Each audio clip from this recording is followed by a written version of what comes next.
RusAme reader, Crossong! And today I will be reading to you from One Way Out by Alien Limeade. Now, on to Chapter 21, Explanations. Russia's point of view. I stand back and watch as Australia and UK run up in front of me and help me to nudge France in the sitting position. Once she is finally sitting, she curls her tail around her front paws. I watch as she breathes slowly due to the wound on her stomach. She looks at the ground in an almost embarrassed way. "So, what happened?" New Zealand asked. I look over at America and we exchange glances. He signals to me that he wants to talk. "You all know China was close to us. As a matter of fact, he was part of our family, but he kept something secret, making it to lead to this. He didn't like Russia and wanted to kill him. I don't know if he held something against any of us, too." He spoke and then looked away. The pain in his voice was making it easy to tell he didn't want to go into detail. At least, not on his own.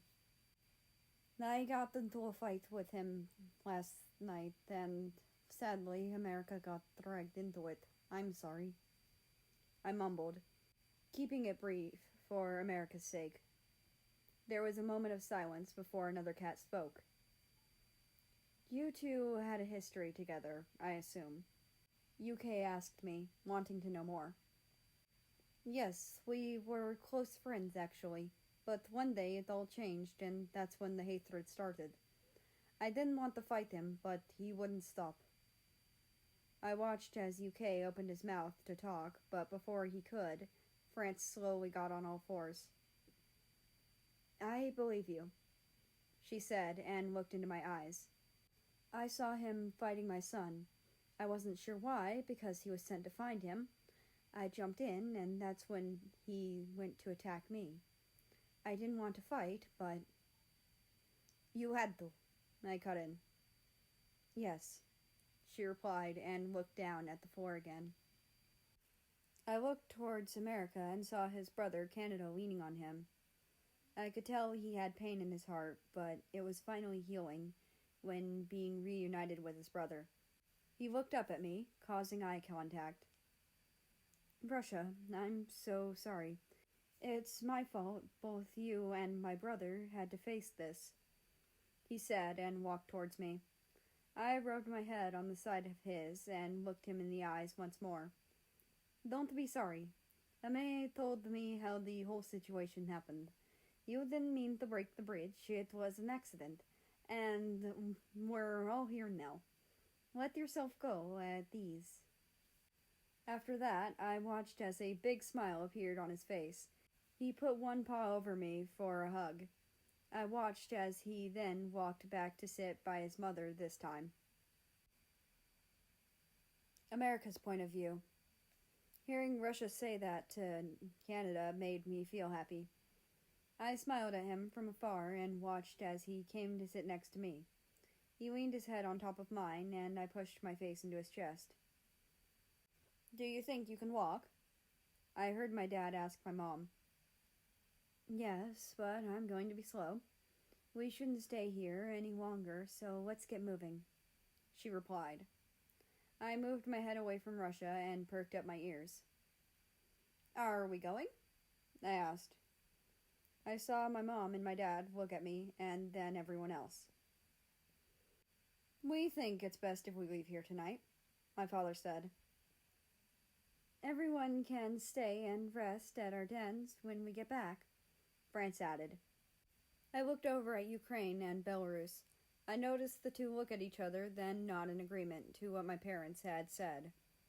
I watched as Canada stood at our mom's side in case she needed any help. I got up, and so did Russia. Mom started to walk slowly with Dad and Canada on each of her sides. Aussie, New Zealand, Ukraine, and Belarus all took the lead to each other. Me and Russia walked behind everyone. Russia didn't mind being in the back as long as he was with me. He rubbed the side of his body against mine and smiled. I looked up and saw a warm blush appear on his face. I wish I could have done the same, but everything that happened was still on my mind. I think it's on Russia's too, but he's trying to cover it. I looked down and put my ears back. I couldn't help but feel sad and a bit scared after what went down. "Hey," I heard Russia say. I looked back up with my ears still pinned back. "I know that this is all moving really fast. I'm still processing what happened too, so is your mom, I bet. But we've got to get back to a safer area before any more things can happen." I didn't say anything for a moment and just kept moving. "You're right," was all I could manage to say. Russia and I have barely been together, yet so many things have been thrown our way. But everything happens for a reason, right? I leaped ahead to get closer to my mom. I slightly pushed Canada to get near her. She quickly noticed and pushed her head against mine. It was almost like I could hear her telling me I had nothing to worry about, that I'll heal, I'm safe. She had said nothing, but her touch was quick to calm me down. I didn't even get the worst of it in the fight, yet I feel like I'm freaking out the most. I stay still and turn my head to look back at Russia. I wonder how he's doing. Why didn't I ask? This is a lot to take in. I leaped back to him. "Are you okay?" I asked, putting a concerned look on my face. "I don't know, really. I'm feeling a lot of things right now, but I think I'll make it through." I looked into his eyes, my vision starting to trail off towards his side. "Oh my god, how didn't I notice this? Russ, you have a huge cut here. Why didn't you put any leaves on it?" I said in a loud, concerned voice. "Oh, it's nothing. It doesn't hurt." "Yeah, and you said the same thing about your paw when you first heard it." I stopped in my tracks, causing Russia to as well. I noticed a rough scratch on his shoulder and licked it to help the healing process. He smiled slightly and then moved his body, causing me to look at him. He sits down and starts to lick the wound at his side. "Are you two coming up?" I hear Ukraine say from up ahead, causing my dad and Canada to look back. "Yeah, just give us a second," I reply. Ukraine nods and they all continue to walk. I look at Russ and he stands back up again. He puts his head against mine, making me feel warm and fuzzy. I blushed a bit, feeling a bit better than before. "Is your mom doing better?" he asked. I looked up in the direction she was walking and saw her talking to my dad. "Yeah, she's gonna be alright, and so will I."